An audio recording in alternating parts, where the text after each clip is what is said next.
What is up, ladies and gents? Noli here. Welcome to another Payday video, one that I am making a lot sooner than I thought I would be.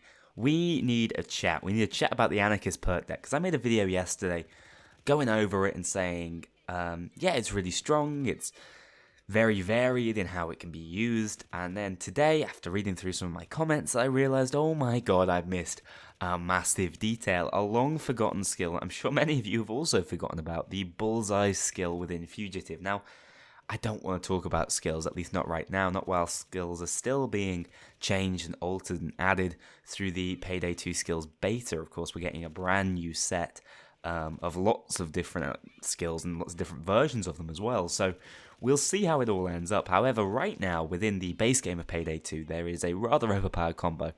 A combination of skills that I think might be equivalent to Release Grinder. For those of you who don't remember, Grinder as a perk deck came out and it was unstoppable. So-Called came in and Payday was just entirely imbalanced by this one perk deck. It became hard to die on Death Wish. And I'm not going to say it's as bad as that, actually. This particular setup still actually requires a fair amount of skill to play along, but if you're good at it, you can make Death Wish relatively trivial. It is very, very powerful. A really enjoyable setup as well, and it all fits perfectly. It was like it was meant to be. So, Anarchist, as many of you know, is a perk deck that is based around armor. You trade off health for an additional armor pool alongside skills that allow you to replenish armor, not only passively in combat, but also when you, I believe it's when you deal damage or when you pick up kills, either or. And this happens around about every 1.5 seconds, as long as you're still dealing damage and still in there doing things. And, you know, that's a grinder concept, really, except with armor, which, you know, initially seems like a more powerful option.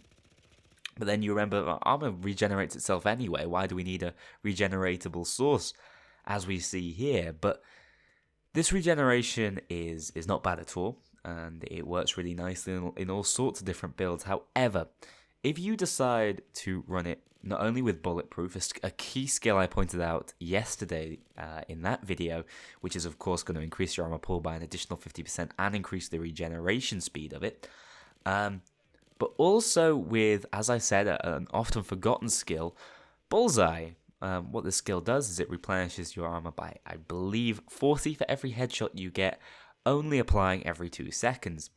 That means that you're getting another massive boon to your armor every time you deal damage, at least in a specific part of the body. And let's be fair, we go for the head wherever possible, so this is a skill that's going to be used an awful lot. And it wasn't that good, to be honest. It was not the mini grinder it was meant to be, but when combined with the Anarchist perk deck, it is incredibly strong. You can go into battle with a suit, giving 237 armor. Of course, you're going to take a hit to your health, but that doesn't really matter anyway. With a max speed character, over 40 speed, maximum concealment, because you're obviously wearing a suit, and maximum dodge as well. You know, you go in with 10 points of flat dodge by running the suit. So it's ideal for you. You're a heavily armored suit wearer. It's unusual. It's pretty much unheard of.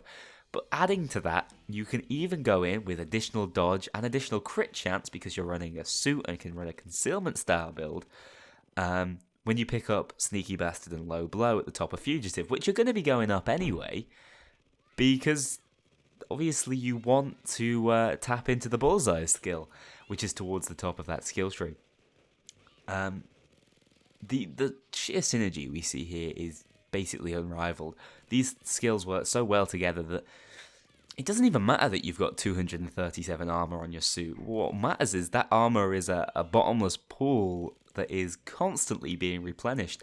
Even on Death Wish difficulty, alright, you take massive chunks of damage to your armor, but if you're using and relying on your dodge, you can definitely keep yourself topped up pretty much constantly throughout a gunfight.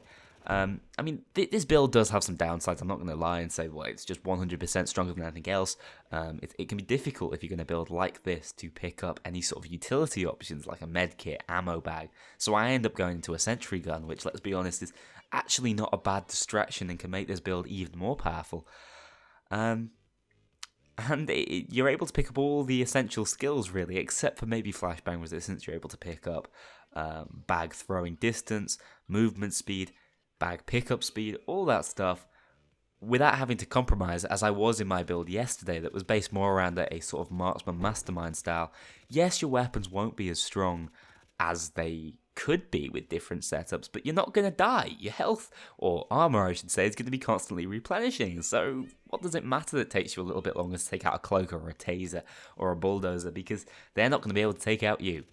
That is the premise of this build, and I think Overkill might want to take a look at it and address it. It's a fun playstyle, though. I don't want to see it get nerfed into the ground. You know, they can't change Bullseye, but obviously, with new skills being changed and added, maybe they should look to mellow this out in the future. But as of right now, I say, guys, get out there and make your own little setups with this.